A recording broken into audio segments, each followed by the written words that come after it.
Hello and welcome to this video. My name is Beckham. The subject here is Adobe's Bridge, and in this video we're going to take a look at image management within Bridge and some of the right-click options too. These are going to include browsing, creating stacks, the lightbox, batch renaming, and of course copying or moving images. I tend to use Bridge quite a bit to browse my original raw images, to make the choices of which ones I want to process through Adobe Camera Raw. We've already looked at labels, star ratings and review mode to assist us with this. One of the options we have when we shoot more than one image of a subject is the ability to group those images together into a stack. Now they could be when we've shot a batch of images with different exposures, or they could be a batch of images for a panoramic shot. Now personally I tend not to use stacks for exposure bracketing, where we may shoot 3 images or more with different exposures, but that is purely a personal choice. I do use stacks when it comes to shooting panoramic images. It does keep a number of related images together and manageable within Bridge. Now I can see by looking at the untouched raw files over on the right here that I've got 2 sets of panoramic shots.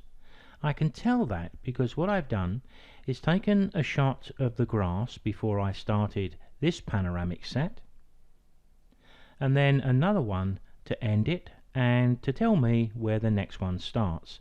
And of course I didn't need one here because I've moved on to landscape photographs. So these 2 images I don't really need, but this one, and I'm holding the shift key here and clicking the last one so I select them all of those images will form a panoramic image. So now I can right click any of the images that I've selected here and select Stack, Group a Stack. So all of those are now locked nicely together. Let me do the same for the next batch as well. So click the first one, hold the Shift key and click the last one, right click, and I'll stack those 2. So there's the 2 panoramic shots, which means this one and this one could be safely deleted from my computer. So we can see by the icon here that we've got them all stacked up like a deck of playing cards. The little symbol at the top left tells us how many images that stack contains. If I click into them, I get a little play panel here, and if I press play, it'll quickly scroll through all of the images should I wish to see them. But of course at any time I want to, I can just click the number 10 and they'll all be opened up. I could then right click, take these into Camera Raw and start the process of making a panoramic shot. Click the number 10 at the top left again and they're back in their stack. At any time I can always unpack them from the stack by right clicking, going to the same option and choosing to ungroup them. That's all there is to creating stacks. But just to bring this section to a close, if I select this image and we look at the metadata, we can see the camera took this at the exposure it expected to give. The one next to it was given 1 stop less exposure. This was given 1 stop more. So a bracketed set of 3 images, if I wanted to do the same with them, of course, I can just select them, right click, and I can place them within a stack. Maybe we'd want to distinguish those which are bracketed exposures from panoramics, although I can tell the difference between the format here, portrait and landscape. We could also add labels too. Now we can also use Bridge as a lightbox. The term lightbox actually dates back to our slide film days, where we could place slides on an illuminated box to enable us to move them around and sort them into a different order. Well, we can do this with Bridge, and we could include the batch rename option here as well. Now when we look at a batch of thumbnails, they're going to be naturally arranged via the file name and the number the camera gave them. But we can drag and drop them into any position to suit a project we have in mind. Let's assume for a moment that we're making a short slideshow with these images. I'm going to take the two colourful ones and make them the last couple of images in my slideshow. This one is a nice warm colour, so that can go just before. You can see I can just click, drag and drop. I'll place the tree as my starting image. The black and white one, well, that goes a little bit better with that image there. This one next to that one, you can see the sort of thing I'm doing here. Just matching up the images. Three very similar images here, a couple of derivatives. Wouldn't normally do that in a slideshow, but just for demo purposes, there I've rearranged a number of images. Now if I close down Bridge and reopen it, it will remember where these images are. Now as you can see by the sudden appearance of Photoshop, I have in fact closed down Bridge, and I can bring it back from my bottom bar, but I can also do it via File, Browse in Bridge. And when the images appear, they're in the order I last left them. But I can reset them if there was a need to. If I go up to the sort option at the top right of the screen, I can ask to see these by file name, and they'll be set back to what we saw when we first opened this window. So let me just drag these around a little bit more, because we're going to use a batch process to rename them all. Now it's not vital to rename images for a slideshow, of course, but it is useful sometimes. To do it here, we need to select all of the images, Control A. I need to right-click any one of them, and I can select Batch Rename. Now if we think we're going to need to do this renaming exercise more than once, we can go up here and create our own preset. All we need to do is to click Save and give it a name of our choice. When we come back in to do the same thing again, it's there already set up waiting for us. In the Destination Folder section, we can use one of the three options and browse for the location if we choose Move or Copy. I'm already working on copies, so I'm going to select Rename in the same folder. In the New File Names section, we do have quite a choice, and we can add more than one choice together, such as text plus a number or even a letter. We can do that by turning these options on or off. If I hit the minus, for example, that second option is removed. We do get quite a few options here, but I'm going to stay with text. Let's just assume I'm going to call these images my slideshow.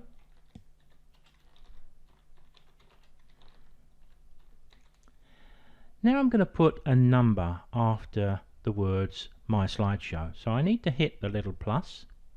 Another option appears. I can now select from here a sequence number. I can choose where the number starts, and 1 seems to be the most logical, of course. We're certainly not going to need 3 digits in a slideshow, so I'll select 2. You can see we can go up to 6.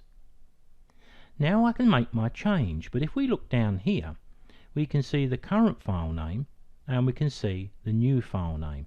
So if we want to make an adjustment, so if I put my cursor next to slideshow, for example, I could put a space, a dash and a space, and you can see how that affects the title of the slides we're about to create. We do have a couple of options below in the panel called options, but nothing significant. If we had have chosen move to another folder, of course we would have to browse for that folder, and the same with copy. But we're now done, so I can click rename, and it's a quick process, as you can see. Now I've got all my images numbered, and they're numbered in how I've sorted them from the top left to the bottom right. Now I've got 3 images the same here. Let's assume that I don't want to use all of those in my slideshow, but I'd rather not lose any of them out of this folder just for the moment in case I change my mind. Within Bridge we can create folders. Up at the top right there's the icon, create a new folder, click and rename it.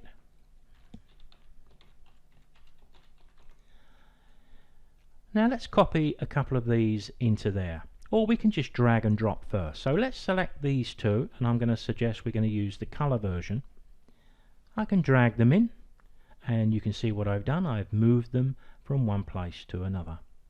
But of course, if we want to copy, we can right click and choose copy to, or we can just do copy, open up the folder, right click and paste. All very convenient within Bridge. Here we're looking at a batch of images we downloaded in a previous video. Let's look at one or two of the right click options. We can right click a single image, of course, or as many as we wish. Right click, and the first option is to open these files. These are raw files, so they would all open up in Camera Raw. We can choose which program to open them with, although we don't have too much of a choice here. But we can go direct to Camera Raw. We can cut the images and paste them somewhere else. We can copy, as we've already seen, but we can also duplicate. If I wanted to work on this image and I wanted to work on a duplicate, I can just right click and choose it. It'll create it and put the word copy just after the file name, which is useful. So let me go back to my right click. So we can duplicate, we can delete files, we can move them to another location, and quite often the location will be remembered when you've got a project on the go, which is quite useful, and the same with copy to. Place, well, it just opens up the file into Photoshop. Sometimes I've used this option. It reveals the location of the image in Windows Explorer. Add to favorites, I can't say I've ever used that. Rename, well, we can rename one image. We've looked at stacks, and batch rename also. Develop settings, well, I think that's best looked at in relation to Adobe Camera Raw.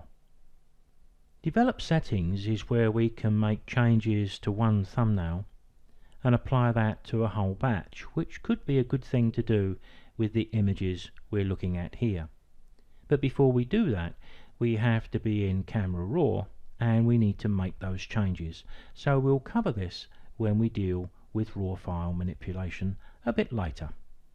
Now every time I stop recording for a few seconds, I lose my right click panel, so I have to keep going back into it. One of the options that's interesting is File Info.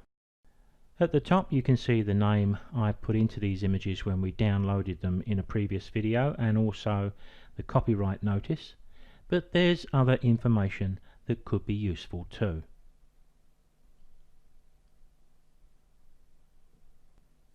Right clicking once again. Labels we've already looked at, how to apply them and remove them. We've got another way to create a new folder, exactly the same as the icon up at the extreme top right, and we can also get to our sort options here too. If you've enjoyed this video, and particularly if you're watching on YouTube, check out the links below to our Photoshop for Photographers video course. Videos for Photoshop for Photographers are recorded and presented in a logical learning way. We always start with the important basics, but then move on from there with a series of practical projects. That gives you the opportunity to start the course and go as far along the videos as you wish, and at a speed that suits you. Learn at your own pace. Why not also join my photo forum at the address you can see on screen, where you'll have access to me and others who share your interests.